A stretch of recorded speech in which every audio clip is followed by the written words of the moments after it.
Pangilinan, aming nakapanayam. Inamin na ng aktor sa buong mundo ang tunay niyang nadarama mula sa bago niyang kanta na Biglaan. Nais niyang iparating sa Don Bell fans sa buong mundo na mahal na niya ang love team partner niyang si Bel Mariano.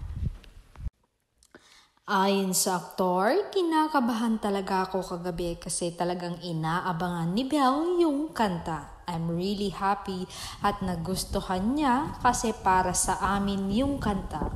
Biglaang nagkaroon ng Don Bell Love Team during the pandemic at biglaang nahulog kami sa isa't isa. At dagdag pa ng aktor, napakadali palang gumawa ng kanta kung may inspirasyon ka at ang sarap magmahal.